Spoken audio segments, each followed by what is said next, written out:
And this is the all-new Series 3 EV Facelift.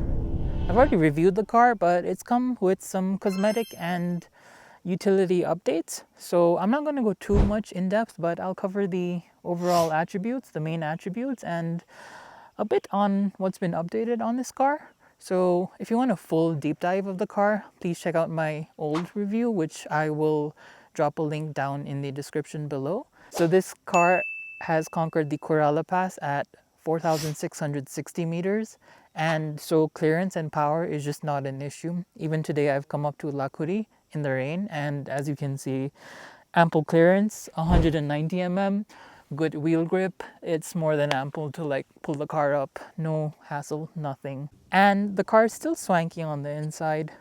The car comes with a 52.7 kilowatt hour lithium battery mated to a 99 kilowatt motor, which means it produces under this hood a proper 300 newton meters of torque and a range of 320 km WLTP. But depending on whether you are heavy on the accelerator or light on the accelerator, this can give more or less than that. And because of that 300 newton meters, it can do a 0 to 100 in 8.9 seconds and has a claimed top speed of 160 kilometers per hour. And what I love about this car is that it is a family-oriented utility SUV. What I mean by that is that at the back, it's got a very spacious 525 liters boot space and a spare compact size spare wheel at 17 inches.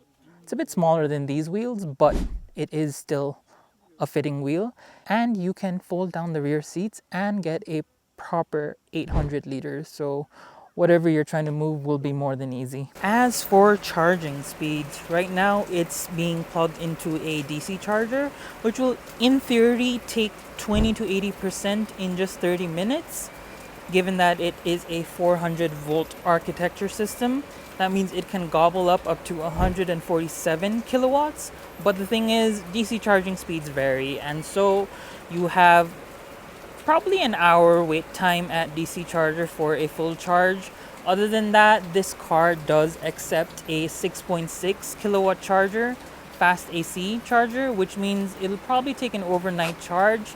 That means about 7 to 8 hours for 0 to 100. And you can always take a portable granny charger with you, which will limit speeds to about 3.3 kilowatts per hour, and that will probably take you a whole 15 hours, so be ready for that. As for driving, you really don't need to improve what's already good, and series have done just that in maintaining what was already good with the pre-facelift version. This is just, again, as pleasurable as can be. This car comes with 3 different driving modes that can be toggled through this down here. A sport mode for like quick zippy speeds. You have a normal mode for like leisurely driving, and then you have an eco mode. There's a small animation here that'll change. Also, great clearance on this car, so again, no need to worry on that front either. Aiding to this good ride handling comfort is the suspension on this car. It is on the softer plush side, so it'll like dampen those bumpy roads quite well without too much of rebound, though at higher speeds it might have a bit of body roll, but nothing too uncontrollable. What helps those out is the fact that there are McPherson strut suspensions at the front and torsion beam non-independent suspensions at the back, which really balance out the car when it comes to like uneven jittery roads. What I really liked about this car is that there is a good blend of screen and buttons here. Like, I don't always have to be looking at the screen when I'm trying to focus on the road. I can quickly go through settings here. The HVAC controls are here and the media controls are there, as well as on the steering wheel. And let me talk about brakes, because this is an EV after all. And so when it comes to driving an EV, you have 2 braking options. One is your frictional brake. So you put your foot on the brake pedal and there are 4 disc brakes on each wheel, which in itself is ample braking for a car of this capability. But aiding on top of that, you have this thing called regenerative braking. Energy regeneration is what it's called in this car. Weak, middle, and strong. Even strong on this car is not too intrusive, so I'm just going to leave it in the middle. Again, when the car needs to chomp down and stop, then it will use its frictional brakes. But for just slowing down in city traffic, like just what I did a moment ago, regenerative braking is good enough. And as a result, what you have in these EV cars, an advantage is that the brake pads, the disc brakes, they wear off very slowly. So what happens in regenerative braking in a nutshell is the engine dynamo basically spins in reverse, causing some sort of resistive force that, one, slows down the car, but two, it then charges your battery. It's a win-win situation, I think. And as a result, when you're going down on long downhills, you have the option of just letting go of the accelerator and basically engine braking so that your brake pads don't wear out or overheat, and you get a good 2, 4, 5, 10% charge depending on how fast and how steep that decline is. And what I also liked about this car is the fact that it has really good nighttime visibility from its LED lights. Both the low beam and the high beam are LEDs on this car, and as a result, the throw at night is like really good. But the one thing I wish that this updated car had was that I wish I didn't have to go into the menu like this right here to change the regenerative braking setting. I wish there were just one button somewhere, anywhere around the center console. That would have made driving a lot more easier than having to like go into the menu. This actually looks bigger up front and in person than when you see it pass by. It's tall and it is rugged. The main difference on this facelift is the front grille. You now have a unibody color front grille, and they've replaced the front logo with a letter badging for more prominence. The car also has vertical front grilles instead of the horizontal ones in the old one. And then you have your ADAS sensors here and a number plate here. You also have a tow hook here. These are all LED lights, both the low beam and the high beam. And then coming onto the side, yes, the tires on this are 225/55 R18s. And if you want to know what those numbers mean, check out my Citroen EC3 review. I'll have a link down in the description. These are automatic foldable mirrors, and this car has really long contour lines, very masculine sort of contour lines. I think a bit of off-roading really helps you like see the curves in the body much better than otherwise. And here at the back, you have a decent sized C-pillar and this coupe shape.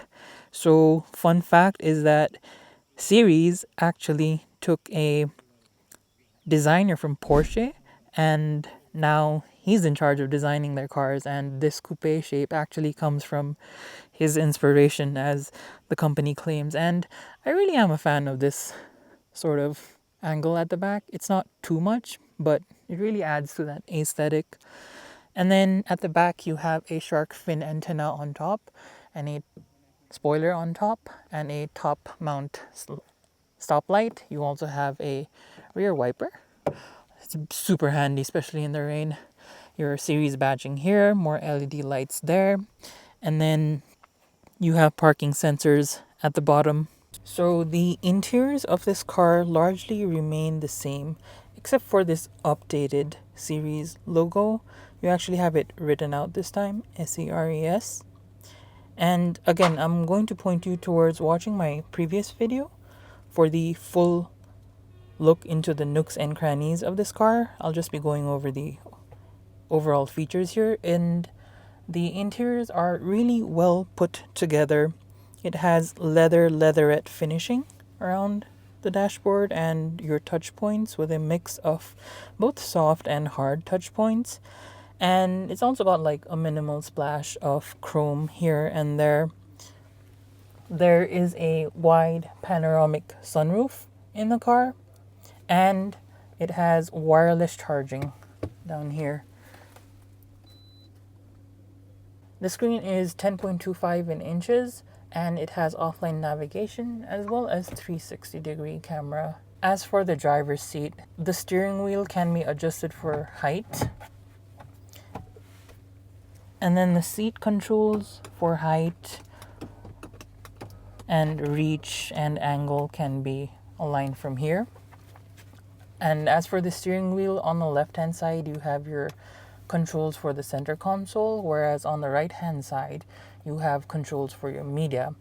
In terms of stocks on this car, you have on the left hand side your wiper controls as well as for the back, and then on the right hand side you have your indicator controls as well as headlights. You also have more headlight angle controls on the side here, your mirror controls and your hill descent and lane departure controls. And then you have a lower stock on the left hand side, which is basically for your cruise control, how to set the speed limit, whether to change lanes or not. You have a decent sized glove box on the passenger side, and all your sunroof controls are at the top here, including lights and a sunshade holder. And as for the rear seats on this car, it's quite spacious. It's a very tall upright car and they've maximized utility at the back as well.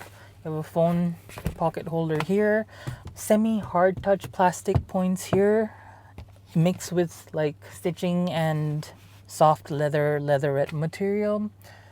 Good shoulder space, good knee space, as well as footwell space down there.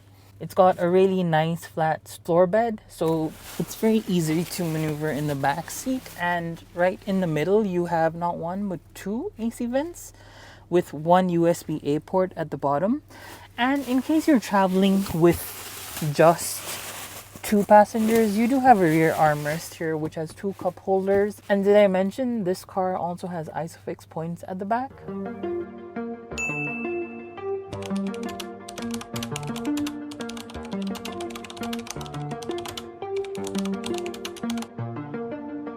What really inclined me towards liking this car in my previous review was just the pleasure in driving, and that has happily retained itself.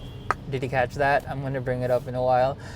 The torque is magnificent. In sports mode, 300 Newton meters will just shoot you up like foot down, and even in eco mode I can easily catch up. I'm going to hit speed limits pretty soon. It's got good well-balanced suspension and a very tall clearance, so you really don't have to worry about those pesky little underground parkings. You know which ones I'm talking about. And the one thing I guess I did have to mention was these beeps and bongs. Unfortunately, there's a whole host of ADAS sensors on this car, which means it'll repetitively give you different warnings on overspeeding, lane departure assist, blind spot assist, you name it. And it can get a bit frustrating at times, but luckily, unlike some Chinese cars, MG, when you go into the settings and you turn off those settings, they stay shut off even when you shut off the car. Loved it. Otherwise, you're gonna have to deal with everything turned on by default when you turn the car on again, and it is very infuriating, especially in traffic here in South Asia, Pakistan, Nepal, India. Everyone just jumps out of corners everywhere, and that'll definitely come to haunt you a bit. And if this car can tackle the Korala Pass, a high mountainous Himalayan pass over 4,000 meters, it'll easily handle your city commutes and fairly with decent ease handle highway travels too. Above 300 kilometers in one full charge means that you can basically hit one city to another without having to worry about charging up the vehicle. But the good thing is there are enough DC fast charging points on the highway now in Nepal, unlike a couple of years ago, so you really don't have to worry too much about where I will have to go and charge the car on the highway. And overall, series launched a facelift version of an already very pleasurable car that I already loved driving on the pre-facelift version. They've not change anything they didn't need to. They've updated some utility features on it and some exterior physical features on it to make it more in with the times. Anyway, let me know what you thought about this updated Series 2.0 review, and I will see you on the next one. Peace.